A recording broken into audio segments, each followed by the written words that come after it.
Most women actually feel like they're losing control of themselves. They feel like their body is failing them. And it's funny because that's a thought that I've had regularly, where things are changing and you're like, why is my menstrual different? Or why am I feeling these feelings? Today we have a special guest with us who is going to be covering a topic that I think is very important, that is often neglected in our community, and that's perimenopause. Gail Janicola. So I saw the difference that education could make. I saw the difference that factual information could make.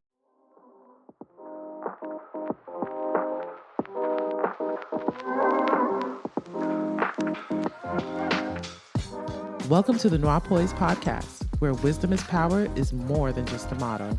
It's our way of life. Welcome back. Today we have a special guest with us who is going to be covering a topic that I think is very important, that is often neglected in our community, and that's perimenopause.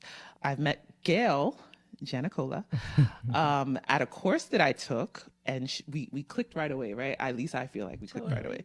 We clicked right away, and you then informed me of what you've been learning about perimenopause and menopause, and it was something that I was actually looking into because I'm in my mid-30s now. So of course, I think it's important to make yourself aware of certain things before you actually get there. So when I get to the road, I know exactly what to do, how to move. I can enlighten you and tell you how we should be moving. The goal is to make sure that we're aware and we're prepared. So we have you here so you can kind of let our listeners know the importance of perimenopause and understanding what it is, understanding what to expect. And so we're excited to have you.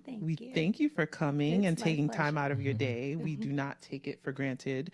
And so why don't you tell a little bit about your background, who you are, what you do, why this topic is so important to you, and what makes you so passionate about it. Okay, sounds good. It's my favorite thing to talk about. Not me, but what I'm passionate about. So I started my career as a women's health educator, but really it was my entry into the birth world.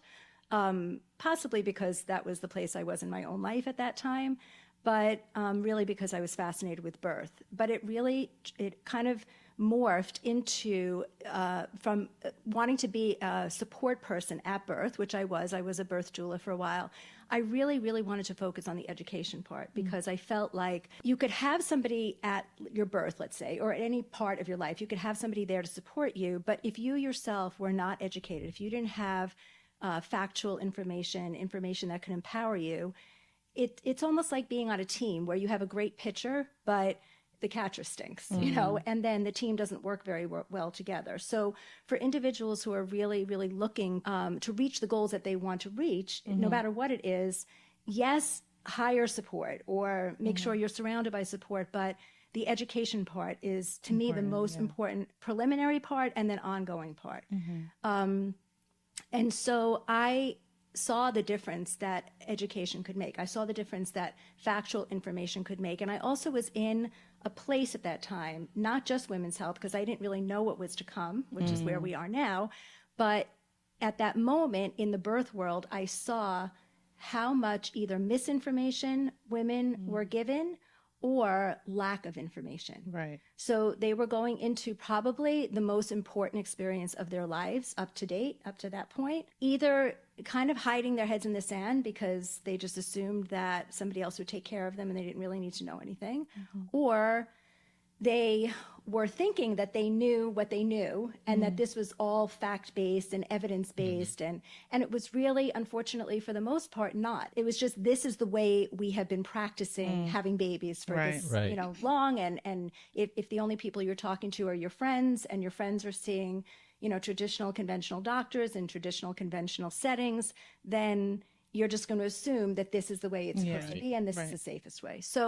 So I guess to some extent, yes, I love to convey information, but more than that, I felt like I had a mission to educate with accurate evidence-based information. I love that. And then allow people to figure out what felt right for them. Right. Yeah. Like there was no coercion. There was no, I think you should do it this way, or whatever. So fast forward. So I have been doing that for 30 years now. It's a really long time. I didn't have all of my children yet. I went through having my third child when I was doing this, when I was teaching. And I saw how it changed my birth experience in particular, but also how it changed how I interacted in all settings, as an advocate for myself, but also an advocate for my family, especially for my children who clearly couldn't advocate for themselves. So if I was going to the pediatrician or if I was talking to a teacher at school, I had a different take on it. Never did I go in with guns blazing. You know, I'm not that kind of communicator. I very, very much believe in diplomacy and empathy. You know, I'm always trying to think about how the other person is feeling and why they do what they do or say what they do or practice the way they practice. But very much wanting to have that conversation and feel like I'm in a partnership. So as time went on and my life changed and I started going through different phases of my own life as a woman, as far as health is concerned, I thought that I was still on track with all of this because, you know, for all of these years, this is how I kind of led my own life. Yeah. And it wasn't until I had my own experience after perimenopause and after really menopause that I realized that here we are again in a place where women don't have the information. They don't know their bodies. Yep. And I'm not faulting anybody, believe me. I always say, like, I never want anyone to think that I'm shaming them, you know, or that I am disparaging physicians. I just think that because I was there, you know, I have been the You've ignorant had the experience, person. Right. yeah. And ignorance is not shameful. It just means you don't know what you don't know. So I didn't know. And because I didn't know, I really suffered. And not to get too woo-woo and spiritual, but I always say there was a reason why I suffered, because the suffering led to this. Yes, because this is who I am, right? You can see I just so want to get information. I want to have accurate information. And when I knew I didn't, and I was suffering because of it, it just drove me. And it took me a while. It's not like you snap your fingers and all of a sudden you know everything. Yeah. So I love that. And I think that's the beauty of life, because we go through situations in order to help others go through better. That's basically what it is. So why don't you tell us a little bit about what exactly is perimenopause? Because obviously some people may listen to this and hear the term and obviously before menopause, right? You think that's what it is. But can we break down exactly what it is, what it looks like versus menopause? Because most people, I truly believe that some people haven't even heard the term perimenopause. We often hear menopause, right? So what does that look like? How long is perimenopause?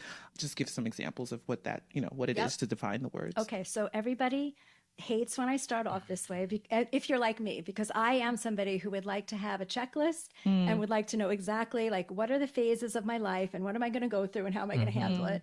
And I'm that person. It is different. I know you are. That's why I love you. It is different for every single woman. It is going to be different. The timeline is different. The way that we each experience perimenopause is going to be different. The one binding common feature is that we all go through it. Yeah. There is no way around it. I thought you were going to say you stop menstruating. I'm like, of course we do. But that's only a part of it. And I'm so glad that you brought that up, because one of the things that I talk about now that I am speaking out about perimenopause and menopause and how women are not aware is that we're not even aware really of what's going on in our bodies when we are in our 20s and menstruating and fertile. We don't know. What we know is we have a cycle, we know we ovulate, we know that we menstruate, and we know that if an egg fertilizes, we're pregnant. Right. You know, that's it. That's actually really surprising to me. I always assumed there was the opposite, where, you know, men don't know what's going on health-wise. You know, we kind of just get up and go. So what do you think attributes to the lack of information, or maybe even the misinformation of women knowing what's going on in their bodies? I think it's multifactorial, but if I had to pick maybe two things, I'd say number one, and this sounds so sad, but a disinterest in knowing. It's almost like, I think most of our mindsets, we're so busy with so many things, and, you know, we all have full lives and we have lots of challenges and whatever. We're like just getting through everything. Yeah, a lot of times we don't stop to really think about this, and if it's consequential in any way.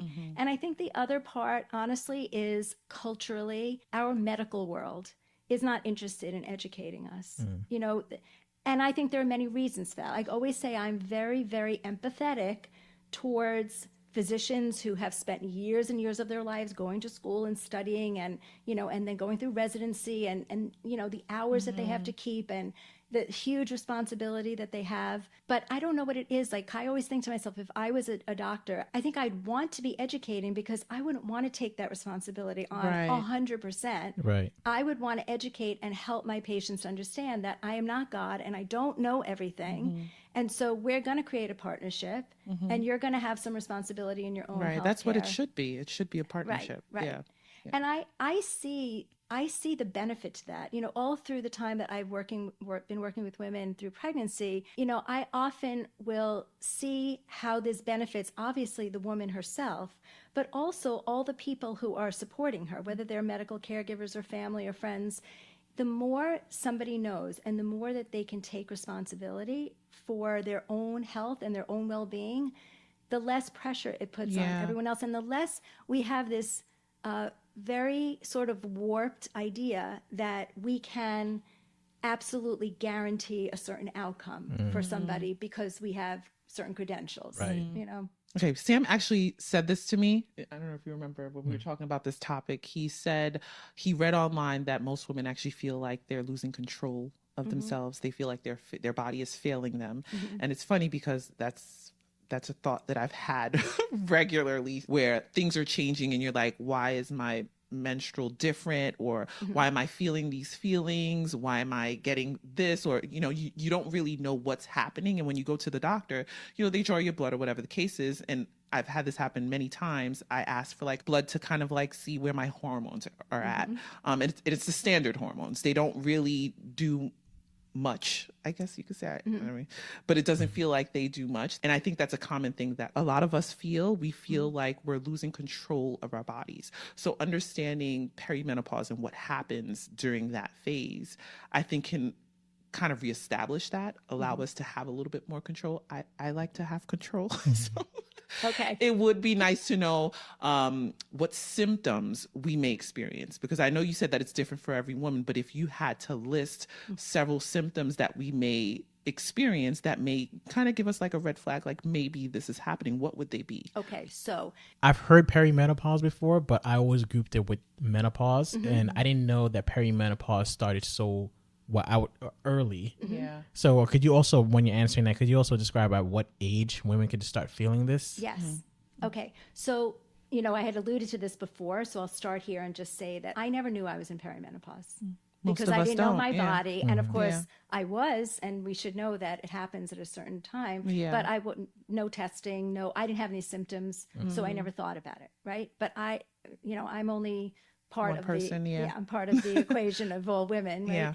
So perimenopause is happening to women whenever that age is, when they start going through something called ovarian senescence, which means that the ovaries, which are the main producer of our sex hormones, so estrogen, progesterone, testosterone, what happens is the ovaries, for estrogen in particular, are going to start dwindling in the follicles that we have. And most of us do know that. We know that we have a certain amount, the time is ticking, and we have a certain amount of years before we can't get pregnant anymore because our eggs, as people would say, are drying up.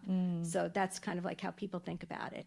But instead of just thinking of it from a fertility standpoint, what we need to understand is that the dwindling of those follicles also means the dwindling of the actual sex hormones, which also means the dwindling of the efficacy of our hormone receptors, which are in every cell of every organ in our body. So when I was talking before about how we don't really know our bodies, we are equating certain functions in our bodies, like having a menstrual period, to be, are you pregnant or are you not pregnant? And that's kind of where we stop it.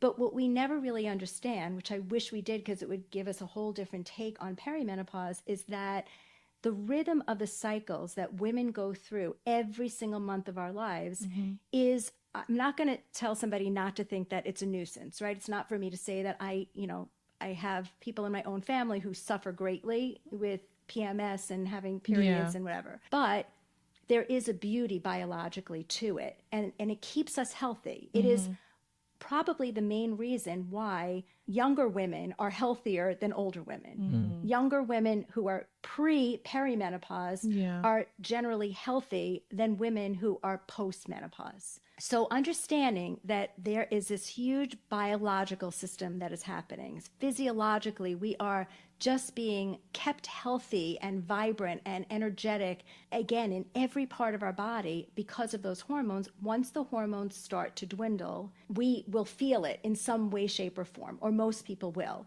Certainly when they get to postmenopause, as they find that they're like dealing with chronic diseases of aging as they get much older, even people who say they breeze through menopause.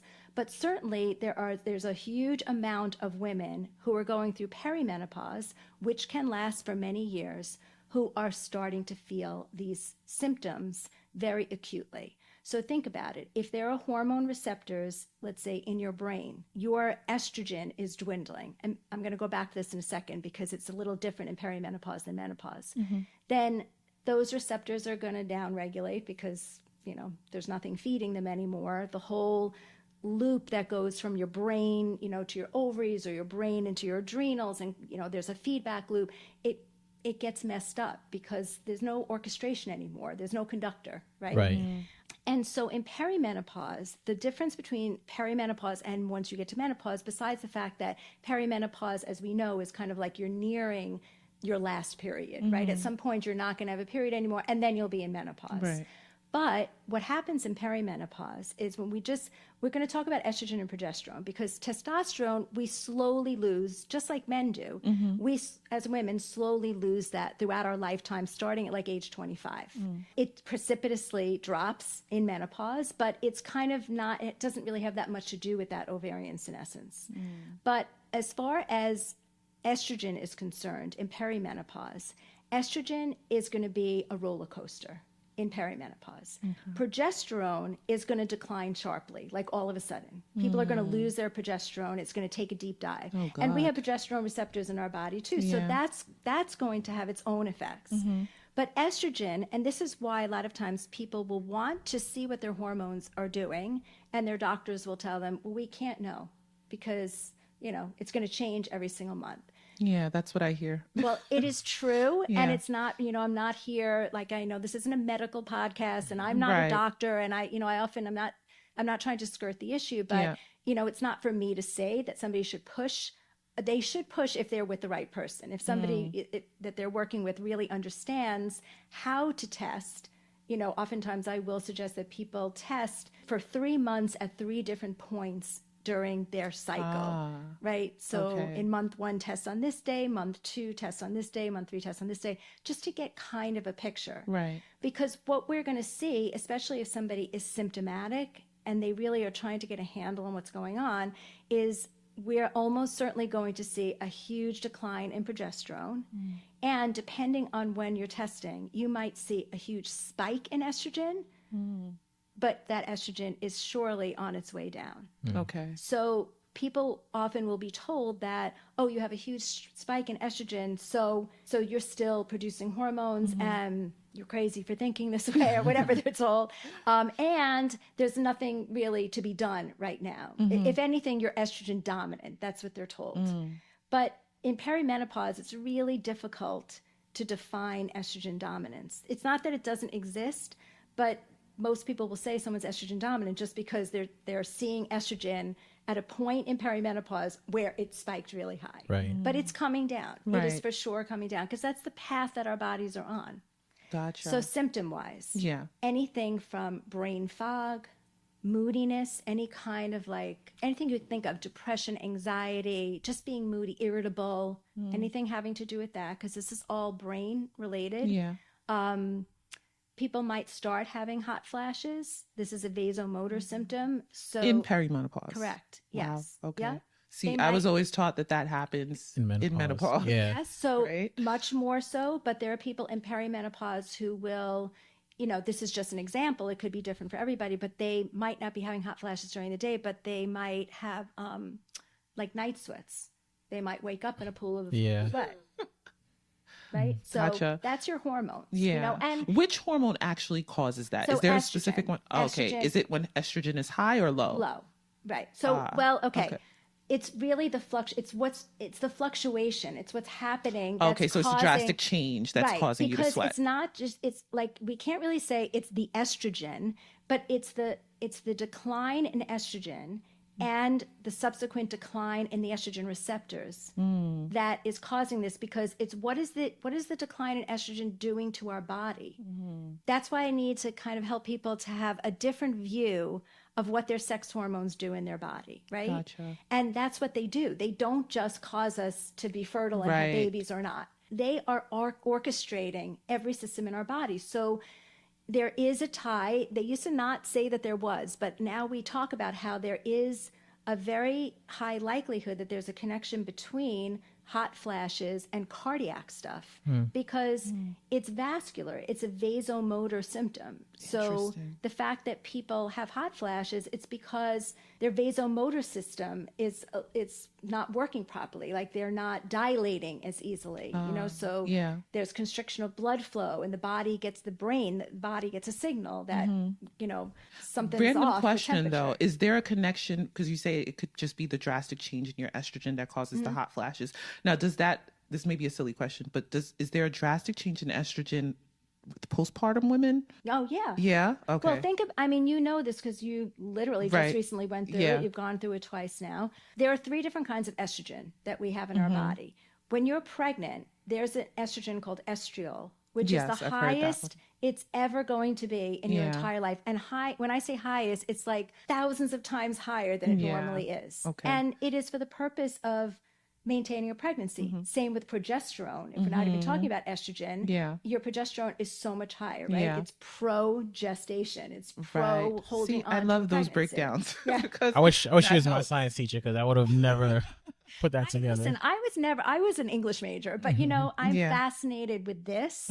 And so I can't say that I'm like totally into science in all ways, but being able to know your body is just so unbelievably empowering and amazing. Right. This conversation is making me realize that the system is not really female friendly, because I also read that when people peak in their careers is usually during the perimenopausal phase, when they're experiencing the brain fogs. And you're experiencing brain fogs, you're experiencing more stress in and out of work, and now they're putting more responsibility on you. And that's when the thought comes out, she can't handle it. Maybe it's more of a man's job, not really factoring in what the woman is going through. She's the sharpest person I've ever met in my life. Like I say a lot of times she's AI or a robot or something. I jokingly call her Rugal. Because the way her mind works, she's very sharp. But recently I've heard her say this out loud, like, what's going on with me? Like, I'm not as sharp. I can't remember what I was doing. And I've always, had a thought that, you just had a baby, it's normal. I never thought about it as a normal cycle in a woman's life. So could you maybe talk to the men out there to how to better understand their women and not think that, maybe she's just annoyed because I forgot something, or, she's just being moody, but that there's actually a biological thing that's happening to her that's not her fault, That's the foundation of it. I mean, it's just exactly what you just said. This is why education is so important. You're not going to go back and spit it out at like a cocktail party. It's so or you can. Well, more power to you. You won't have any friends. But just the fact that you have just understanding it is helpful in dealing with it. Not being so in the dark, like, I don't understand, like, this is so confused, like, why would she be like this? So I know that's just the root of it. It doesn't really solve the problem necessarily when you're in it and it's challenging and your life is turned upside down because of it. But at least having that foundation of understanding why this is happening, right? We were talking about the pregnancy before. So it's the same with perimenopause. Pregnancy, you need hormones at a certain level in your body to maintain a pregnancy. Once the baby is out, you need another certain level of hormones in your body to heal from a pregnancy, right? So everything is changing all the time, and it's a drastic change. So just like having given birth changes your hormones so drastically and so quickly, that's kind of what perimenopause is for a lot of women. Again, not everybody feels it the same way. But what I would say to somebody is if you're finding that your partner is like unusually moody or has like brain fog and is forgetting things all the time, because that's usually the stuff that comes up. They're usually not saying, I mean, I hope most men are not saying, wow, she seems to have put on a little weight over there. Because that's part of it. You know, we're the ones that usually are like really uptight about that. But whatever it is that you are noticing that is different, I can almost guarantee it. Clearly, it could be like a life situation, a life circumstance. I don't know. But it is almost certainly, at least in part, due to the fact that hormones are shifting. And again, this is so important to understand. It's not just hormones. It's not just the uterus. It's not just the ovaries. It's the entire body that is affected by this shift in hormones, the entire body. Having that understanding. And then what I would say is, you know, take the time. I know, like, I don't want to be stereotypical here, but I know that a lot of partners are, like you had said before, like guys barely know enough about themselves. Like you can't believe that women also don't know. And so can we like just kind of go out on a limb now and hope that some partners would want to learn together? You know, that's my favorite thing. I think that's beautiful. Yeah, I think it's a lot of partners is more so that they don't know there's more to learn. You know, before this conversation even came up, I thought women similar to men, you go through puberty and you get like a couple decades of being normal, and then you go through menopause. Like I never thought of like you go through so many cycles, and even recently we were talking about this earlier this year. I wasn't aware that women go through 4 cycles a month. I thought it was more so you're normal for 3 weeks and maybe, you know, you have your period and then, you're a little bit, you're feeling it then, and then you go back to normal right away. I didn't have the understanding that, no, they're always going through something. Yeah. And it makes you have a lot more grace on your partner when you know that, this is not something that she's doing herself, you know, but this is something that I have to try to support her in. Yes. Have the understanding so that it makes sense, so that you're not starting from a place of confusion. And then, you know, the rest of it, like I could put more of my life coach hat on right now and just say that this is life, you know, challenges, always challenges. And if you're truly in a partnership, you kind of ride the storm together. And that's kind of what this is, because there are so many facets to this. It's always going to be physical first, but it is mental, it is emotional. And if you feel, I think, if you feel as a woman supported and understood, as opposed to being another person in their life that is making them feel like they're crazy. They already feel like they're crazy. We already feel like what's happening to us. Definitely. Right. So that support is really important. Just turn up the patience dial. You know, I don't know what else to say. This is life. You know, there is no magic fix, and sometimes it takes a while, but I think riding the storm could be a whole lot easier if there is true understanding, if there's information, and again, if there's like patience and understanding and a show of love and support. I think that can go a tremendously long way. Other than information, would you say there's anything that women or even men could do to, because you use the term riding the storm, which I understand, but is there anything to make it the ride less bumpy? Yeah, well, first of all, part of getting educated, and I say this with such a lump in my throat because I always feel like I'm sending people out into this big, vast world to find the needle in the haystack. But part of getting educated is to eventually go out into the big bad world and find the people that you're going to partner with to support, mainly healthcare providers who truly understand how to manage and offer options and work with you as an individual. Like, this should not be cookie cutter at all, because it truly is not cookie cutter. And the reason I say this with that lump in my throat, unfortunately, I could give you a whole lesson on why this is the way that it is, but we have very, very few healthcare providers out there who truly understand perimenopause and menopause. And those who would even consider having a conversation around it often don't know how to offer options.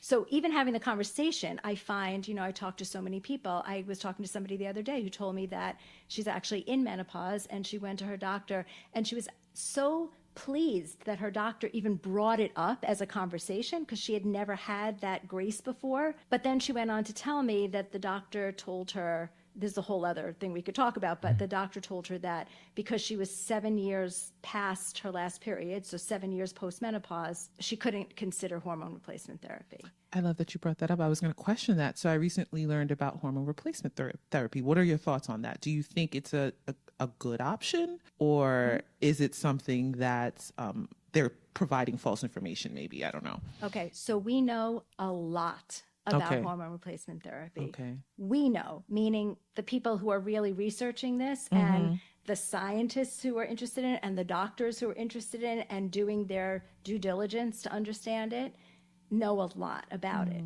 But we are still living in a world where people are holding on to false narratives from 25 years ago and myths, and they're perpetuating that. And we live in the world of social media, and it's Everyone very has something to easy. say. False narratives such as, could you give a few examples? So there are many people who believe that hormone replacement therapy causes cancer. If they don't believe it causes cancer, they believe that it increases the rate of breast cancer. If they don't believe that, I'm trying to go down the line of the extreme thought process. They think that it's just another pharmaceutical. This is a whole other thing that we could talk about, but it's almost like there are two teams of people. There are the women who feel like, yes, teach me everything, and I want to feel better, and I want to take care of my body, and hormone replacement therapy makes sense because if we have a non-functioning thyroid, we're going to take thyroid medication. Well, your thyroid is a hormone, right? So we take hormones for that, and because that's sort of mainstream and nobody really thinks anything of it. Of course, if you were like a 30-year-old woman who, God forbid, had to have her ovaries taken out, you would be put on hormones because we know the damage that could be done to the body without them at that age.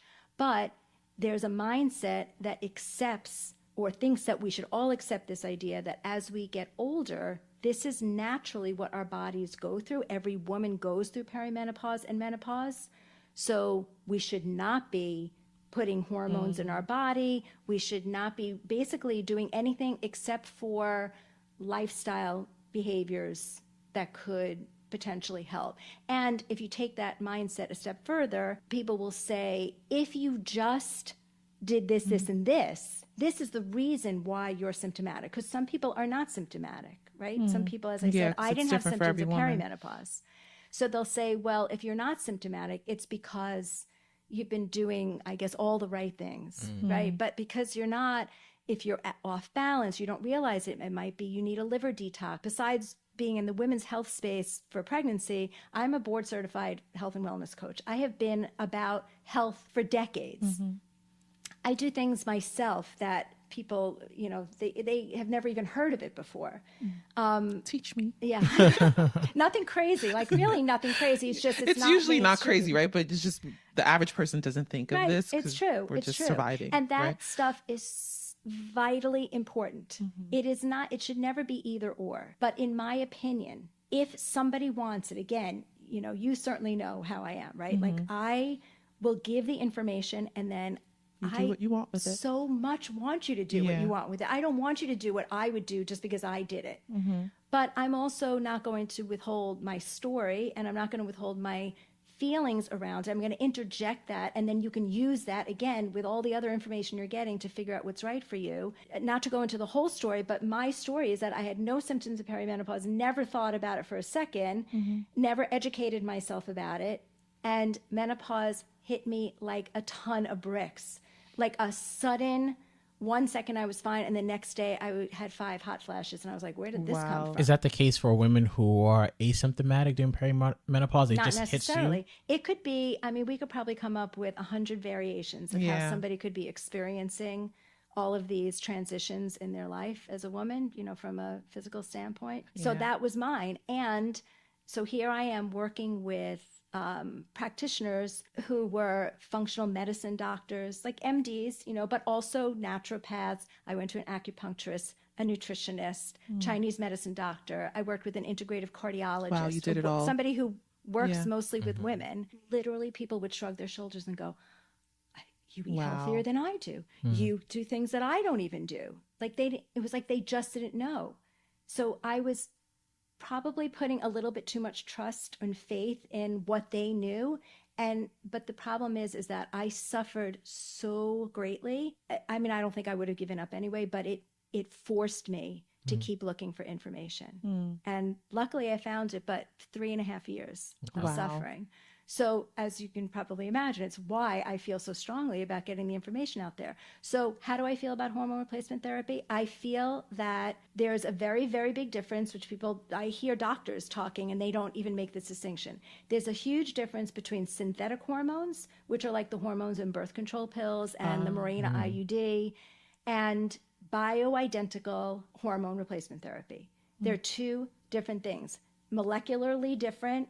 The body recognizes them differently, and so you cannot make the comparison. So when I hear people say, well, this can cause blood clots, let's say, this will raise your risk of blood clots and stroke, I have a million questions. It's kind of like how I always feel about birth. Like people tell me they had a C-section for a big baby. I have a million questions about that.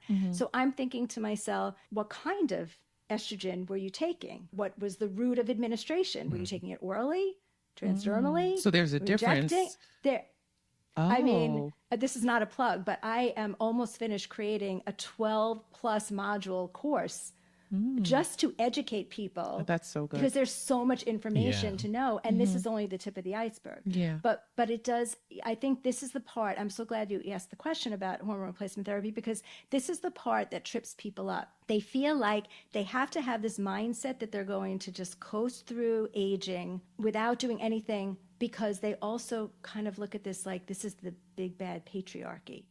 This is the pharmaceutical companies trying to blah, blah, blah. Only one of the hormones that I take comes from an actual pharmaceutical company. I mean, I am paying out of pocket, but I go to a compounding pharmacy for some things. But that's not even the point. If the pharmaceutical companies are not all bad. I know what the problems are, just like everybody else. Yeah. And I'm the first person to say, well, who funded that research, that kind of thing. I'm always looking into that. But at the end of the day, if a pharmaceutical company is creating something that can be helpful, and in this case, it's bioidentical. So essentially all we're doing is we are allowing our bodies, which are going to have a much longer lifespan, connect to our health span. I'm okay with that. Right. I don't want to just be kept alive because of advanced technology for an extra 30 years than somebody who lived 100 years ago, but be suffering because of it, or during it. Someone going through perimenopause, should they be encouraged to start seeking hormone replacement therapy? Not necessarily. I think they should be encouraged. I know you're going to hate this because it sounds like I'm tiptoeing around, but I'm really not. They should be encouraged to be educated. They should be encouraged to know what we're talking about now. Right, because that'll help you make the decision if it's right for you. And then partner with a healthcare provider who understands this very well and who will possibly do some testing, understanding what they're testing for. Because that's another thing. I have friends who will say, well, I'm getting lab work done. And I know they're not checking for everything. And I'll say, okay, well, here's a list of things that I think you should probably check out. But the problem is that someone has to assess that list. Right. Yeah. So if their doctor is not even putting it on the requisition to begin with, I don't know. It makes me feel like I don't have a lot of faith in the fact that they're going to assess it in a helpful way. That's what's difficult, because even earlier you said a lot of physicians are not aware of this information. Right. So finding a provider that you can partner with to get these labs done, to kind of see if you're in this space, to find solutions. If we're honest, it's almost, it feels like it's rare for a woman to find that if most physicians don't know what it is. So do you recommend people maybe going to a holistic physician? And that's not there's the divide here. Okay. In pregnancy, I often say to people, maybe have a consultation with a midwifery practice. Not all midwives are the same either, but they're schooled differently and whatever. But here, it's not so much naturopath versus allopathic doctor. It's not. It's just who took the time, because they didn't learn it in medical school, who took the time to go and learn themselves, appropriately school themselves in this. This is the sort of sad part, but it's also nice for us to think that we're pioneers. At least that's how I feel, because you're entering into it, and hopefully by the time you are truly going through it and you're on the other side, things will change. Because I feel like I am right there in the middle of such a huge change right now in women's health. I think as so far as too. this is Yeah, concerned. because I We feel like talk this has about it been more, right? talked about more. Yeah, Yeah. for sure. Yeah. So I think that a little sadly, my generation has the ability to pick up the pieces and run with this. But we're living in a time where it's not readily available. But if you think about it, the things that we take for granted right now in medicine that, you know, our doctors know about and can treat us appropriately and we can get all this information, people 20, 30, 50 years ago didn't, right? But somehow there was a progression. And how does that progression take place? I mean, it's really like demand. It's, you know, we're the consumers and we're the voices and we're the people saying, this is the care I want. And I often, like, I don't want to make people like storm out of doctor's offices or anything like that, but I will say to everybody, put that consumer hat on, because if you do not feel like you are getting appropriate care or you're not having the conversation you want, and either your doctor, which isn't happening very often, says to you, I really don't know how to help you, or you get the feeling that they're really not able to help you, then you have to be able to just say goodbye and find somebody else. Yeah. That's fair. And so, you know, part of what I hope I can do is be a little bit of a conduit in that respect. I don't believe, and it hurts my heart because I want so much just to help people. And I know how I felt when I was suffering. I wanted somebody just to give me, you know, write down the name of a doctor and that's what I thought I was going to do today. But wait a second. It's but not this is that great information. Well, it's not this that I wouldn't do that, Yeah. but because of the process that I went through in educating myself at that 3.5-year mark, when I found my coaches and the people who educated me, I so believe in that process. It's like God above sent these people to me and this program, and like, this is exactly what I needed. And of course I wish it happened sooner than later, of course. but maybe that was just the right time. And so I want to provide that for people because I see the benefit of it, even for somebody like me who was a health coach, who was in the health field. And the truth is, you know, they had it was a module-based program and they had modules locked, right? So they would have to say, okay, well, you know, you can start the program and here's the first 3 modules. And for however many modules it was, I can't tell you how many times I would reach out to them and say, can you maybe just fast track me? Can you like unlock a little bit early? Yeah. So I did fast track myself through it, but I did not get a recommendation for a doctor until I finished that program. And I'm so glad that that's how it worked out, because once I met with this doctor, I knew what I wanted. I had the questions ready. I knew what answers I was looking for. I was able to have a relationship. Right. That's awesome. So you mentioned hormone therapy, but is there any other solutions that you think women who are around my age may be starting to experience this, that they should maybe look into or do aside from hormone therapy? I mean, this is always, always, always going to be the starting point, no matter what, even if you choose to take hormones at some point, which, by the way, will look very different in perimenopause than menopause. Okay. Okay, just sort of dangling that out there. Right. It sounds cliche, and I would prefer that somebody go much deeper than what I'm just going to say now, but you must focus on lifestyle behaviors and they must be consistent. That's the source of everything, really. Yeah. You must move your body. Exercise is such a healer.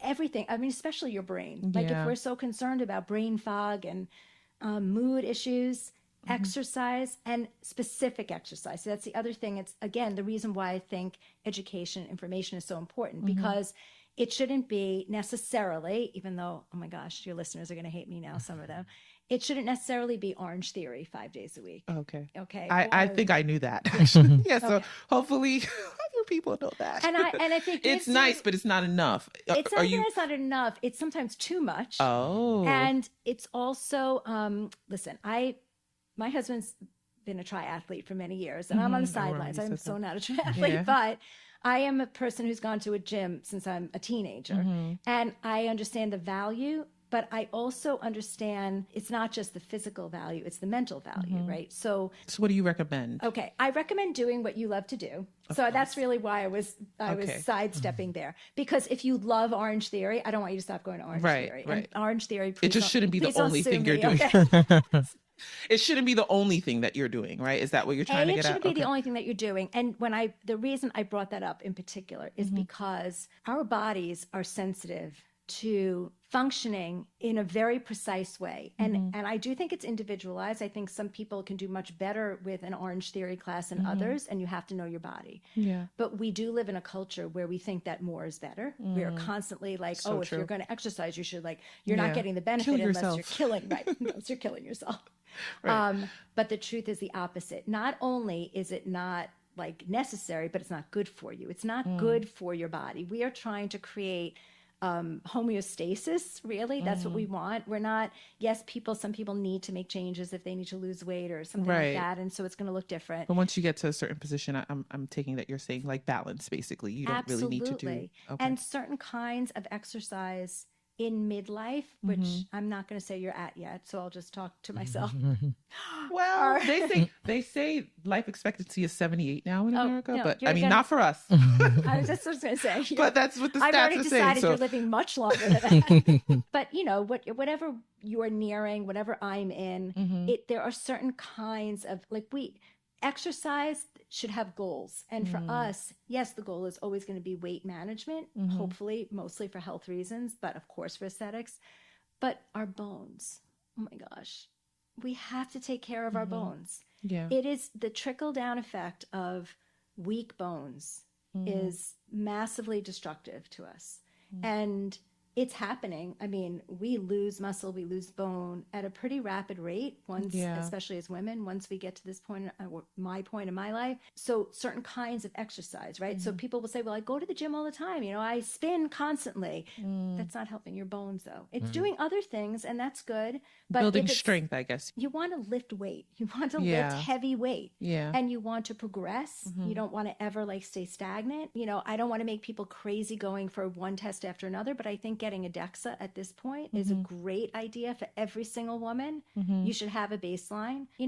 I have 2 daughters and I sort of want to find out what their baseline hormones are right now because I want, because plus when because you know what you're working with if you know Right. what the standard and is. if you do ever go on hormone replacement therapy, it is sort of a crapshoot. That there's not an exact science here. People will say in order to get the benefit of hormone replacement therapy, you should be at a certain level. But what is that level? And it is different for every woman. And we don't know. Nobody tested our hormones when we were actually producing estrogen from our ovaries at 30 years old or 25 years old. Right. So how awesome is it to have that baseline and know what you're working with and see the improvement there. So exercise, I mean, I know I could go off on exercise, as you can tell, but exercise, what you eat, really understanding the ratio of macros without making it a science project. I mean, I think that tracking can be helpful for some people in the beginning. I can speak for myself and say that I've done it and I'm taking a big pause here because it just makes me crazy, and I don't want to get to that point. But I basically know how much protein I'm eating at every meal. And I know what I want to get in every day. Right. And I want to be successful more days than not. Okay. I know that I want to keep my carbohydrates to a certain kind of carbohydrate. I know I don't want to go over a limit too frequently. I know that what time of day I want to be eating them. Ooh. So just having what just time of day should we be eating them? Earlier in the day. Okay. The carbs, right? Yeah. Okay. Yeah. That makes sense. Yeah. I rarely am ever eating a big bowl of pasta. First of all, I'm gluten-free, but even gluten-free pasta, I'm not eating a big bowl of pasta at 8:00 at night. Gotcha. Yeah. And then all the other things, like how do you detoxify your environment? By the way, I have a whole module on this if you want to check that out. Listen, send it all. We're going to link it on this podcast episode. So send all of it. So but things that a lot of people don't think of, and a lot of people do, because again, I don't know who are you following on TikTok. I always say, what kind of cookware are you using, and what are you storing your these are food the things in? that I'm currently trying to make. I've been telling you this past weeks, slowly making different changes to cookware. Even as crazy as the candles. What you're inhaling sometimes. So this is all good information. For sure. And that overall is going to make a difference because you certainly don't want to be burdening a system that's already being depleted, right? It's normally physiologically being depleted. and yet we're still throwing all kinds of Stuff toxic into it. crap Yeah. in. So for whatever we can avoid, I mean, we're not going to put ourselves in bubbles, and we want to be You want to mentally live, sane around of it. course. Yeah. So thank you for joining us. This was really good information. We hope that you learned a lot. I know I did. Send us all the information and I'll share it with you guys. But let everyone know where they can find you. Do you have any social media handles? And I also wanted to mention that Gail has a book. Nonetheless, it's about birthing, but if you're a woman and you're listening to this episode, I'm sure birthing is important to you, or maybe you have daughters that you will one day want to have more information for their experience. So I'll link it so that way you can get it if you're interested. And thank you again. Yeah. You know, I thought, okay, well, I have to kind of like veer away from the birth thing a little bit, Nope. even though I always say, I know women's health is so interconnected. It's connected, yeah. And I It's will connected. never stop talking about birth. But so I have kind of like two different things, but I melded them together on Instagram. So Instagram is just my name at Gail Janicola. And if you scroll down into my profile, you're going to see a lot of things about birth. And if you are just staying in the more recent posts, you're going to see a lot of things about menopause and perimenopause. Yeah. But there's always that underlying sort of life coaching thing behind everything that I do. It is about, you know, learning how to speak to people and advocate for yourself and get information and all those important things. So at Gail Janicola for Instagram, just my name on Facebook, if anybody's even on Facebook anymore.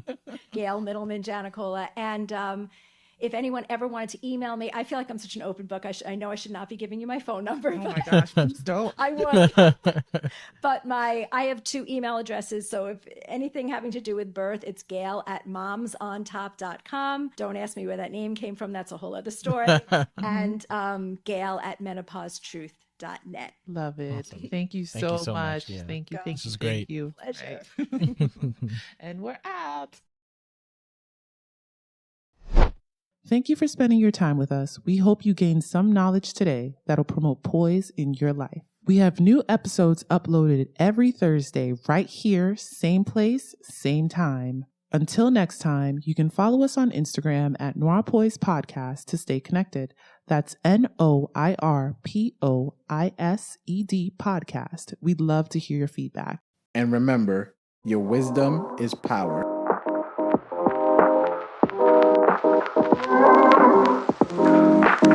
Thank you.